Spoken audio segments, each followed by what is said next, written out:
Hello, everyone, and welcome back. We have all three of us here today, and we are excited to talk about something new that was brought into the research. In May, there was an article that was published in the Lancet that went over a particular diet. And in their findings, they found that of people who didn't have IBD, when they followed this diet, they're 23% less likely to develop Crohn's and 17% less likely to develop ulcerative colitis. But for those with IBD, when they followed this diet, they were 25% less likely to be hospitalized and 21% less likely to require steroid treatment. They also tended to have fewer surgeries. And this diet was known as the plant-based diet. So we're going to talk a little bit more about it and uncover a little bit about what the Lancet discovered. And before you write it off because it's the plant-based diet, we do want to talk about some interesting things about this article. One of them being that they had different versions of it. So plant-based is very loosely defined, but they had kind of an omnivorous group and they had a plant-based group. And I think that points to the reality that we see in our practice of there often needs to be steps, especially when we're talking about IBD and plants, which is a larger amount of people that may have symptoms with introducing more plants.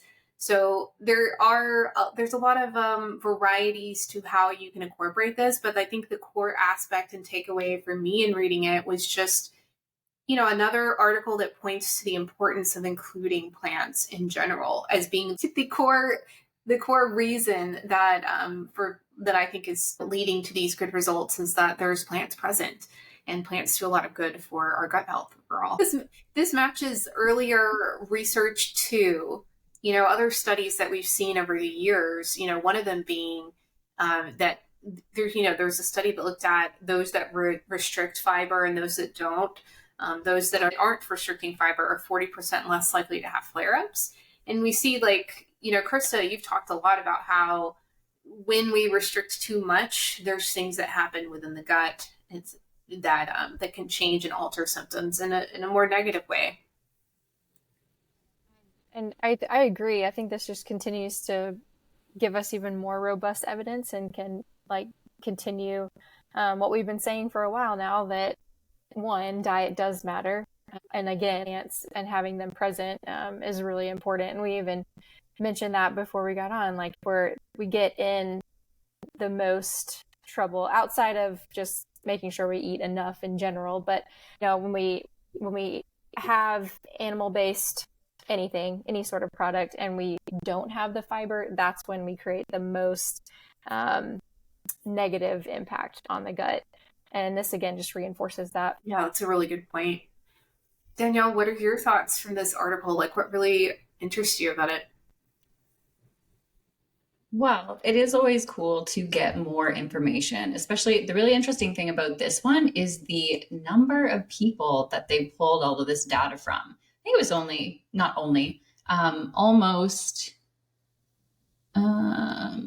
almost 200,000 people.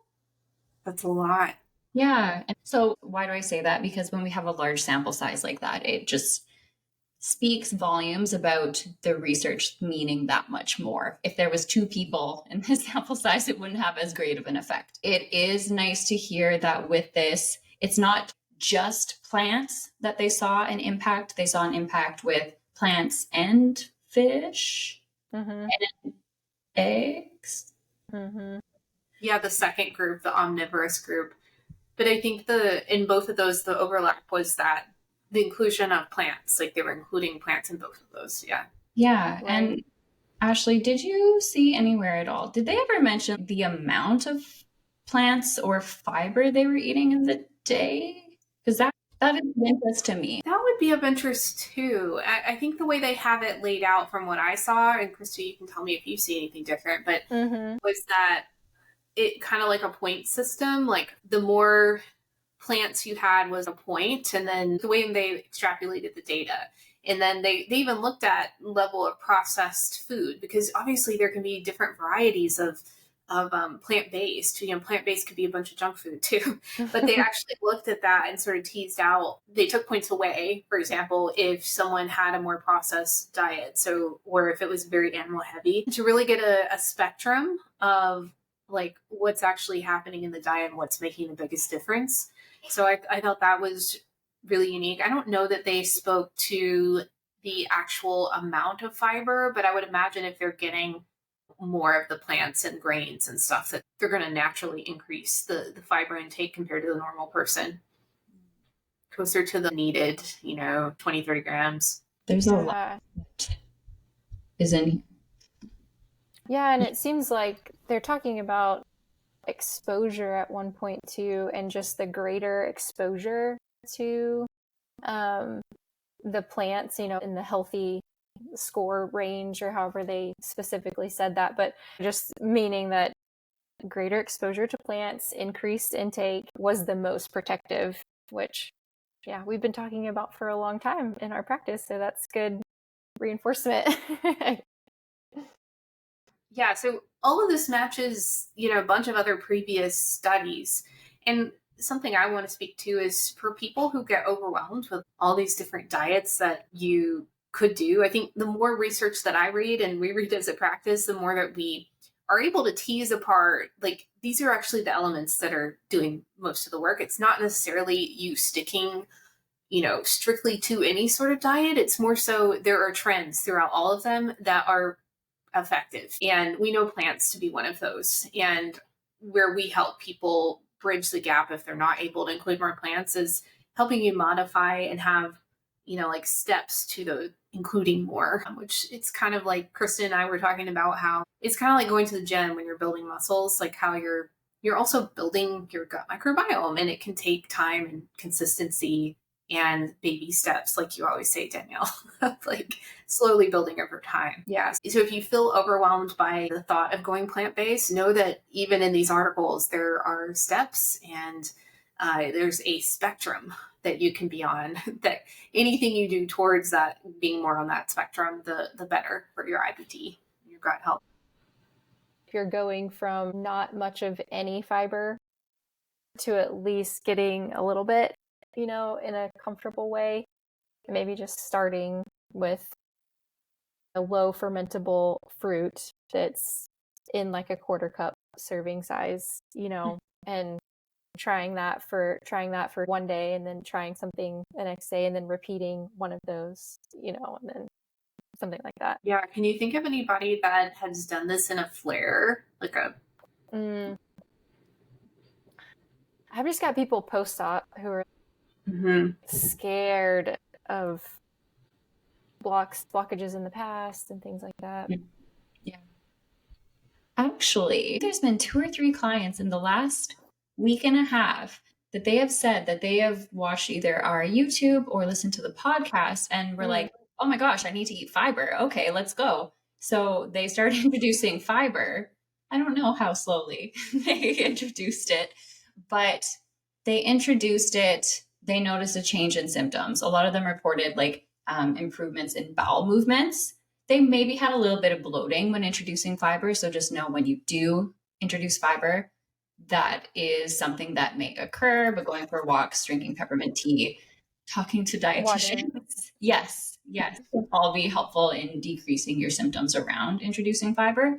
But I'm glad you asked that, Ashley, because just recently there's been quite a few clients that have mentioned, I eat fiber now because you told me to. Oh, that's interesting. I wonder what their go-tos are. If they just hear it in a recording and are like, I'm going to go for it. Would you naturally go for like a hummus versus, you know what I mean? I think we do talk about it we have talked about it on our YouTubes before. Like we usually give ideas, right? Yeah. It's interesting that you say that, Danielle, because I've had several people in inquiry calls that lately there's been a YouTube surge of sorts. We're getting a lot of patients from YouTube and people listening to YouTube or to podcasts on their walks and just sharing. And there's a couple people I'm thinking about that have shared that, as soon as they heard or they didn't know, everything you read online is like, don't do fiber, go low residue. But it's missing, I think a lot of stuff that's online is very focused on the here and now, getting you through the day, and not as much focused on the larger picture, like how we can sustainably reduce symptoms, how we can sustainably reduce our risk. And so I think a lot of people are surprised to hear, oh, I can actually have fiber and it's a good thing. It's not causing harm. And also surprised when they introduce a lot of these food in a slow way, and in some of the ways that we suggest, that they're not seeing the same symptoms that they thought they would. So yeah, it's been great to hear that, and great to hear that people are even just using YouTube and podcasts as, some encouragement to a different voice to how to approach IBD. Yeah. So if you are interested in a plant-based diet, as I'm sure you've heard us say a million times over now, we always like that low and slow approach, taking those baby steps. You may have heard us say before, start with soluble fibers because they are often better tolerated by people with IBD. So think potatoes, rice, bananas, avocado, applesauce, carrot, zucchini, that kind of stuff. And then slowly expand into more of those lovely plant-based foods. But if you do need help with that, we are here for you. Yes. Bottom line, plants are important and helpful, and that hasn't changed for the last couple decades. It still comes up in the research. So yeah, if you need help with expanding your diet, with reducing your symptoms in a flare-up, with reducing your risk of flare-up to begin with, we're here for you. Reach out. We have 3 different ways that you can work with us now. So you can jump in at any point and get some one-on-one support and guidance specific to you. But we're here when you need us. Take care, everybody.